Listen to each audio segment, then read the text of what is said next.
ओम नमो भगवते वासुदेवाय। प्यारे भक्तों, आपको मेरा प्रणाम। हम श्रीमद् भगवद गीता के तृतीय अध्याय कर्मयोग का श्रवण कर रहे हैं। आज हम श्लोक संख्या 16 का श्रवण करेंगे। 15 में कहा गया था कि वेदों में कर्मों का विधान किया गया है और व्यक्ति उसके अनुसार कार्य करता है तो उसे पर ब्रह्म की प्राप्ति होती है। और यह ईश्वर जगत के कण कण में व्याप्त है, ऐसा श्री कृष्ण अर्जुन को बता रहे हैं। तो श्लोक संख्या 16 में भी यही बताया है कि जो व्यक्ति वेदों में बताए गए कार्यों को नहीं करता है, उनका पालन नहीं करता या उन पर नहीं चलता है, तो वह व्यक्ति पाप का भागी होता है। तो आइए श्लोक संख्या 16। एवं प्रवर्तितं चक्रम नानुवर्तयति यह अघायुरिंद्रिया रामो मोघम पार्थ स जीवति।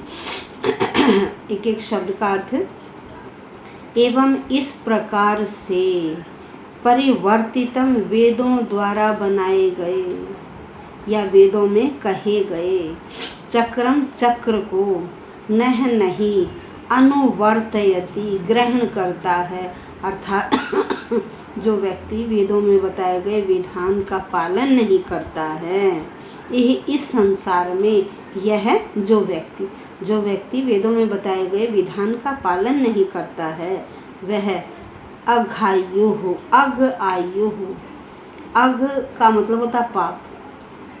वह अपने जीवन में पाप ही पाप करता, तो वह पाप पूर्ण जीवन को इंद्रिय आराम है। भाई इंद्रियों के आराम में जो लगा रहता है, इंद्रियों की आसक्ति में जो लगा रहता है, वह व्यक्ति क्या है? पाप का भागी होता है। तो वह उसका जीवन पाप पूर्ण ही बीतता है। पार्थ, हे अर्जुन, मोघम बेकार में उस व्यक्ति का जीवन बेकारमय रहता है, पापों से परिपूर्ण रहता है। सजीवती, वह इस प्रकार का जीवन जीता है।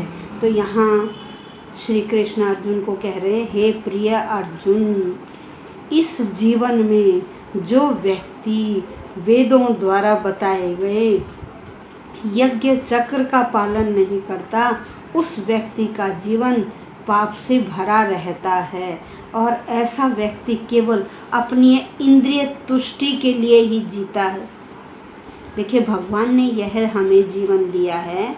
इस जीवन को यदि हमें सफल बनाना है तो वेदों में जो विधान दिया गया है कर्म का, हमें उन कर्मों का पालन करना चाहिए। यह एक शरीर ही ऐसा है जिसके माध्यम से हम अच्छे और बुरे कार्य करते हैं। यदि अच्छे कार्य करते हैं तो जो 3 प्रकार के यज्ञ बताए गए हैं, जैसे कर्म योग, ज्ञान योग, भक्ति योग, यह तीनों योग ही हम इस शरीर के माध्यम से इस जीवन में प्राप्त कर लेते हैं। जो भक्ति योग में लग जाता है वह भगवान की ओर चला जाता है, उसे मोक्ष की प्राप्ति होती, क्योंकि ऐसा व्यक्ति हर वक्त निष्काम भाव से कार्य करता है, अपने कर्तव्य का हमेशा पालन करता है, वह फल की इच्छा नहीं रखता। और श्री कृष्ण ने यहाँ जो एक वाक्य है कि परिश्रम करो और इंद्रियों की तृप्ति करो, इस वाक्य का तिरस्कार किया। उन्होंने कहा ऐसा नहीं, अरे कर्म तो करो लेकिन इंद्रिय सुख के पीछे मत भागो। वो कहते जो इंद्रिय सुख के पीछे भागता है वह किसी भी कार्य में सफलता नहीं, अर्थात हमेशा अशांत ही अशांत रहता है। भाई हमें परम शांति कब मिलेगी? जब हम अच्छे कार्य करेंगे, किसी दूसरे का बुरा न सोचेंगे, न करेंगे, न मन से, न वाणी से और न शरीर से। जब हम किसी का बुरा नहीं करते तो हमें हर वक्त आनंद की प्राप्ति होती है। ऐसा व्यक्ति ही आत्म साक्षात्कार कर पाता है, अपने अंदर उस पर ब्रह्म का अनुभव करता है।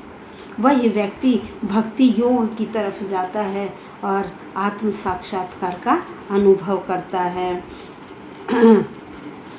अधिकतर व्यक्ति क्या करते हैं, वह केवल इंद्रिय विषयों की ओर ही भागते हैं और ऐसे व्यक्तियों का जीवन निरर्थक है।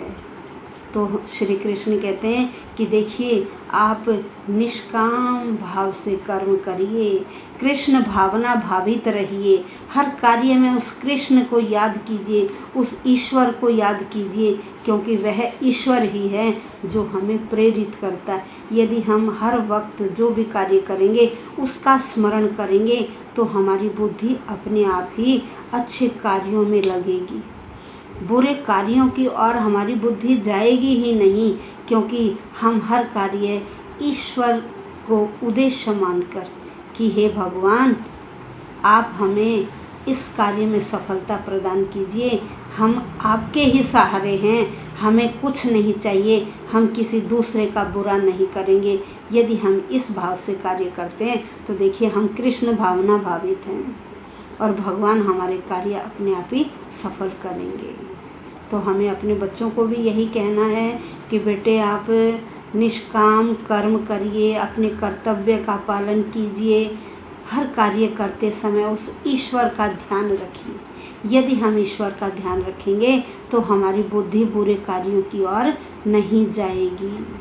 हमें आज के युग में बच्चों को यही इतनी ही शिक्षा यदि प्रतिदिन देते रहेंगे तो हमारे बच्चे अच्छे रास्ते पर जाएंगे और उनमें संस्कार बने रहेंगे। धन्यवाद।